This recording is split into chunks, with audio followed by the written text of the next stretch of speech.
Existe um erro comum quando pensamos no fim do mundo.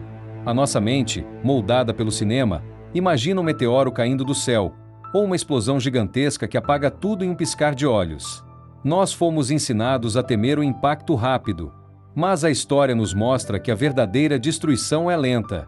Ela não explode, ela escorre. Ela não avisa, ela sufoca. Volte no tempo. Vamos para o ano de 1783. Mais especificamente, o dia 8 de junho de 1783, uma manhã de domingo na Islândia. Se você estivesse lá, veria uma comunidade isolada, acostumada com frio extremo, sobrevivendo da criação de ovelhas e da pouca agricultura que aquela terra vulcânica permitia. Era o início do verão. O céu deveria estar limpo, e os pastores preparavam o gado para a estação mais leve do ano. Mas aquela manhã foi diferente. O chão começou a tremer de um jeito estranho. Não eram sacudidas violentas que derrubavam casas, mas uma vibração constante, irritante, que fazia a água nos baldes tremer sem parar. Os pássaros simplesmente desapareceram do céu. Os cavalos se recusavam a andar. E então, antes do meio-dia, a terra não explodiu através de uma montanha. Ela simplesmente abriu os olhos. Uma rachadura gigantesca começou a se rasgar pelo solo, como se um zíper invisível estivesse sendo puxado por uma força colossal. O que começou ali, naquele domingo aparentemente comum, mudaria o destino não apenas da Islândia, mas de todo o planeta Terra pelos próximos anos. Aquela foi a manhã em que o vulcão Laki despertou, e o mundo prendeu a respiração. Quando pensamos em vulcões, pensamos no Monte Vesúvio ou no Fuji, aquela montanha perfeita com um buraco no topo. O Laki não é assim. Ele é o que os geólogos chamam de vulcão de fissura. Ele não tem um pico. Ele é uma cicatriz. Naquele 8 de junho, o chão se rasgou em uma linha reta de 25 quilômetros de extensão. Imagine uma muralha de fogo que corta a paisagem de ponta a ponta. Dessa rachadura gigante, surgiram mais de 130 crateras, todas cuspindo fogo ao mesmo tempo. Testemunhas da época escreveram em seus diários que fontes de lava líquida saltavam a quase 1 quilômetro de altura no céu. Se você estivesse a quilômetros de distância, veria colunas de fogo puro tocando as nuvens. Não era fumaça comum. Era uma barreira de fogo que parecia sustentar o próprio céu, enquanto o chão abaixo de nós derretia em um rio vermelho. Durante os 8 meses seguintes, entre junho de 1783 e fevereiro de 1784, o sistema de Laki, trabalhando em conjunto com o vulcão adjacente Grímsvötn, não parou um único dia. Foi uma hemorragia da Terra.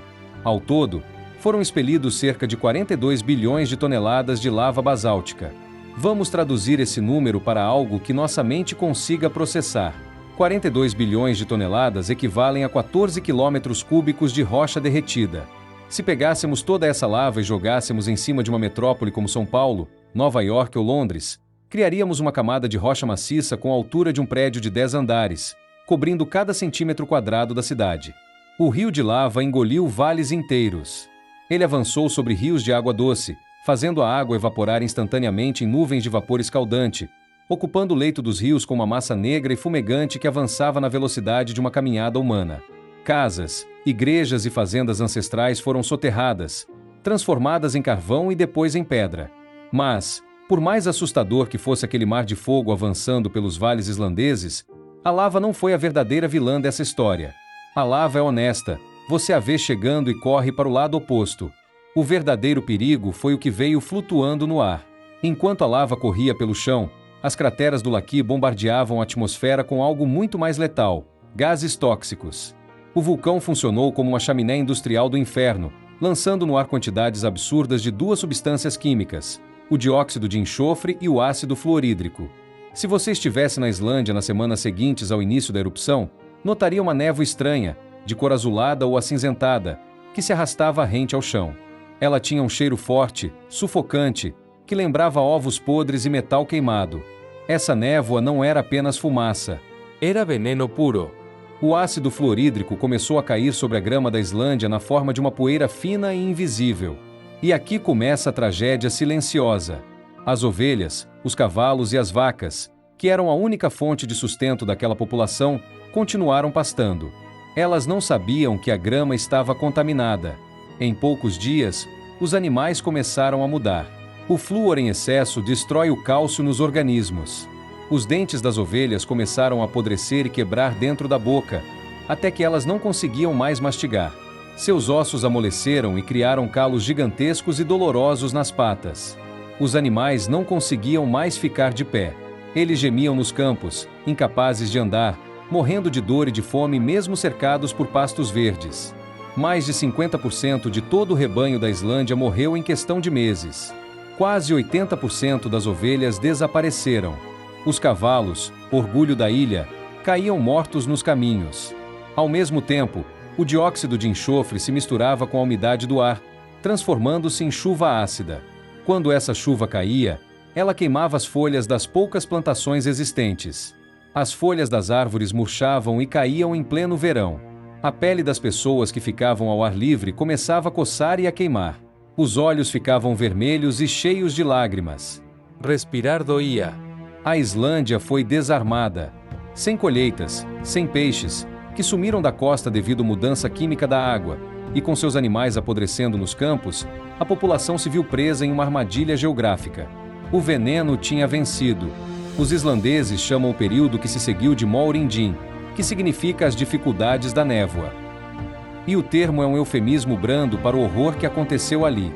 Sem comida, o inverno de 1783 se transformou em um cenário de pesadelo. A Islândia estava completamente isolada do resto do mundo. Os navios não conseguiam se aproximar por causa da falta de visibilidade causada pela névoa eterna.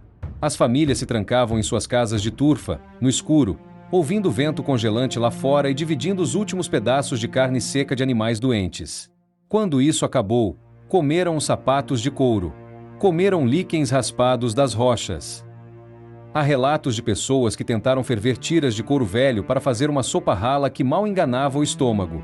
As defesas do corpo humano desabaram. Com a desnutrição crônica, doenças como escorbuto e infecções respiratórias varreram as vilas. O ácido que ainda flutuava no ar destruía os pulmões das crianças e dos idosos. As pessoas morriam em suas camas e não havia quem tivesse forças para cavar covas no chão congelado. Vilas inteiras silenciaram.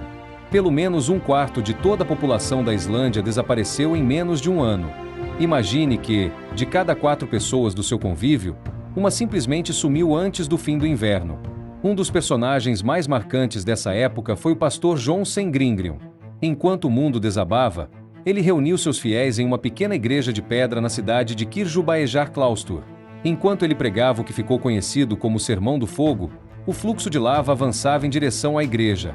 As pessoas choravam, achando que o fim dos tempos tinha chegado. Surpreendentemente, a lava parou a poucos metros da construção, dividindo-se em 2 braços. A igreja se salvou, mas a Islândia estava de joelhos.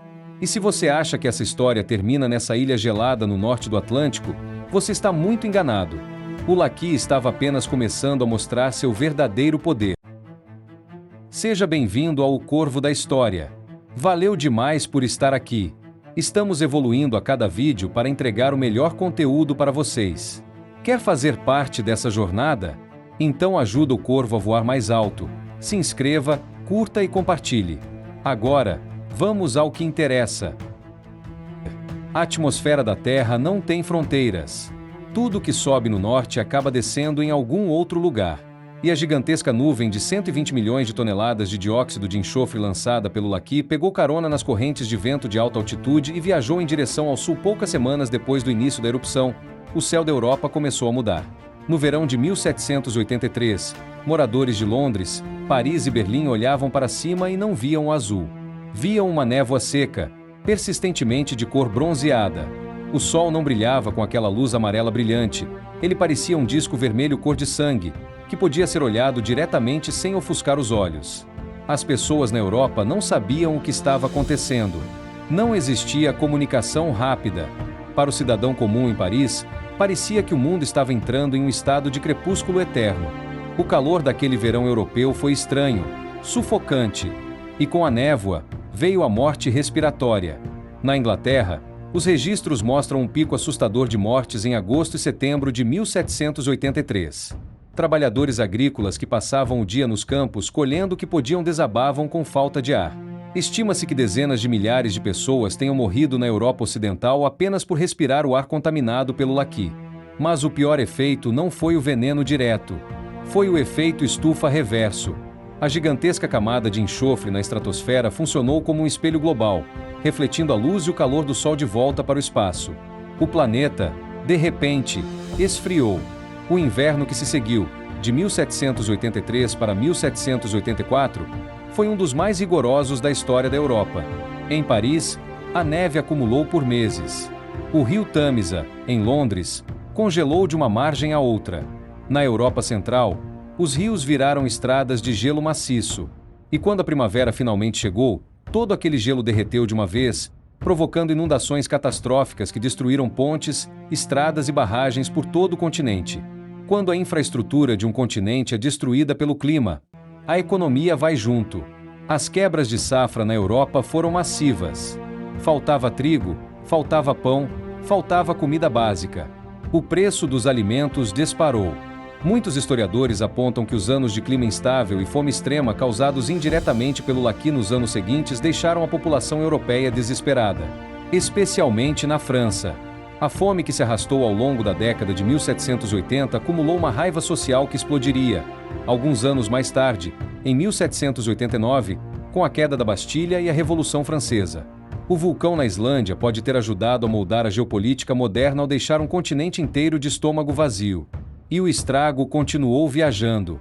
A nuvem do laqui alterou o padrão das monções, os ventos sazonais que trazem chuva para a Ásia e para a África. Com o resfriamento do hemisfério norte, a diferença de temperatura que move esses ventos enfraqueceu. O resultado? As chuvas não vieram. No norte da África, o rio Nilo não subiu o nível como fazia todos os anos. Sem as cheias do Nilo, a agricultura egípcia entrou em colapso, gerando uma fome que dizimou 1/6 da população da região. Na Índia, a falta de monções provocou uma seca severa, queimando os campos de arroz e levando milhões de pessoas à miséria e à morte. Uma única rachadura no chão da Islândia conseguiu secar os rios da África e queimar as plantações da Índia. Hoje, a fissura de laqui está silenciosa. As crateras estão cobertas por um tapete espesso de musgo verde claro, uma paisagem pacífica, quase alienígena, que atrai turistas do mundo inteiro. Quem caminha por ali não consegue imaginar o inferno que aquele lugar foi há pouco mais de 2 séculos.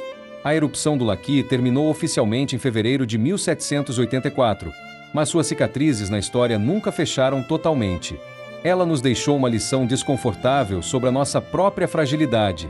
Gostamos de pensar que dominamos o planeta, que nossas cidades, nossas economias e nossas tecnologias nos tornam invulneráveis. Mas a verdade é que ainda vivemos sob as regras da Terra. Em 2010, um vulcão islandês muito menor entrou em erupção. Ele não matou animais e não destruiu colheitas globais, mas sua fumaça paralisou o espaço aéreo europeu por dias, causando prejuízos bilionários e caos logístico. E ele foi apenas uma fração minúscula do que o laqui foi. O laqui nos mostrou que o mundo está conectado por fios invisíveis. Uma rachadura no gelo do norte pode se transformar em fome no sul, em revolução no oeste e em seca no leste. A Terra continua respirando.